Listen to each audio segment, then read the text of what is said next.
आणि आता पुढची बातमी बघूयात। राज्याच्या विविध भागामध्ये जोरदार पाऊस सुरू आहे। सांगली, जळगाव आणि पुणे जिल्ह्याच्या जुन्नरमध्ये जोरदार पाऊस सुरू आहे। सांगलीच्या वाळवा आणि जत या तालुक्यांमध्ये सोसाट्याच्या वाऱ्यासह पावसाने हजेरी लावली। पावसामुळे गहू, हरभरा, ज्वारी या पिकांचं नुकसान झालंय। तर जळगावच्या अमळनेर तालुक्यात वादळी वाऱ्यासह आलेल्या पावसामुळे पिकांचं मोठ्या प्रमाणात नुकसान झालंय। बाजरी, मका आणि गव्हाच्या उभ्या पिकाचं नुकसान झाल्यामुळे शेतकरी चिंतेत सापडलेत। तर पुण्याच्या जुन्नर तालुक्यातील नारायणगाव, आळेफाटा परिसराला वादळी वाऱ्यासह पावसानं झोडपलं।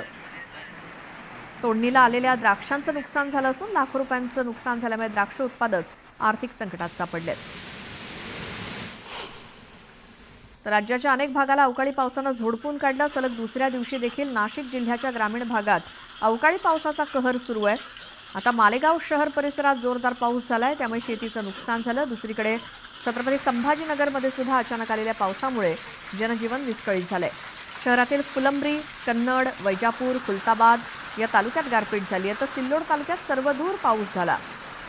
नगरमध्ये सुद्धा अवकाळी पावसामुळे शेतकरी हवालदिल झालाय। नगरच्या काही भागात जोरदार सरी बरसल्या आहेत, तर काही ठिकाणी हलक्या सरी पडल्यात। पावसामुळे रस्त्यावरती वाहतुकीची मोठी कोंडी झाली।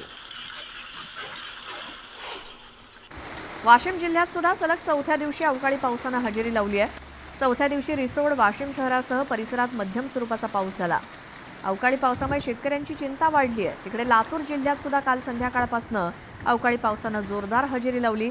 लातूर, औसा, रेणापूर, निलंगा, उदगीर, अहमदपूर, चाकूर या तालुक्यांसह जिल्ह्यातील बहुतांश भागामध्ये हा अवकाळी पाऊस पडला। तर चांदवडमध्ये सुद्धा अवकाळी पावसानं हजेरी लावल्याचं चित्र दिसलं। छत्रपती संभाजीनगरमध्ये वादळी वाऱ्यासह अवकाळी पाऊस झाला। फुलंब्री, कन्नड, वैजापूर, खुलताबाद या तालुक्यामध्ये गारपीट झाली।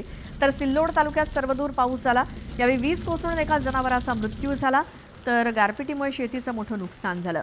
यात फळबागा, फुलशेती आणि भाजीपाल्याचं नुकसान झाल्यानं बळीराजा चिंतेत आहे। छत्रपती संभाजीनगर जिल्ह्यामध्ये सलग दुसऱ्या दिवशी अवकाळी पावसाने हजेरी लावली आणि यामध्ये शेती पिकांचं मोठं नुकसान झालंय। आता मी शेतीच्या बांधावर उभा आहे। आपण जर बघितलं तर ज्वारीचं जे पीक आहे ते जमीनदोस्त झालेलं या ठिकाणी आपल्याला पाहायला मिळतंय।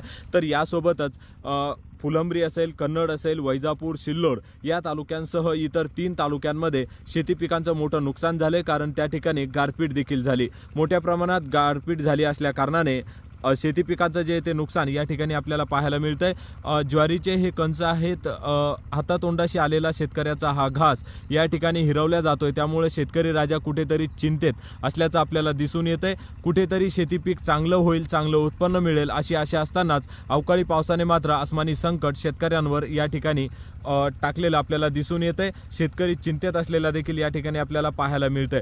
जर आपण या ज्वारीची पूर्ण दशा जर बघितली तर या ठिकाणी आपण बघू शकतो की हे जे आहे ज्वारीचं जे पीक आहे, ज्वारीचे जे कंच आहेत ते जमीनदोस्त झालेले या ठिकाणी आपल्याला पाहायला मिळतात। यासोबतच गहू असेल, टोमॅटो असेल, फळबाग असेल या ठिकाणी मोठ्या प्रमाणात नुकसान झालेलं देखील आपल्याला पाहायला मिळतंय। एकूणच सलग दुसऱ्या दिवशी या अवकाळी पावसाने हजेरी लावल्यामुळं संपूर्ण जिल्ह्यातील शेतकऱ्यांवर या ठिकाणी आसमानी संकट आपल्याला पाहायला मिळतंय। अविनाश कानडजे, न्यूज 18 लोकमत, छत्रपती संभाजीनगर।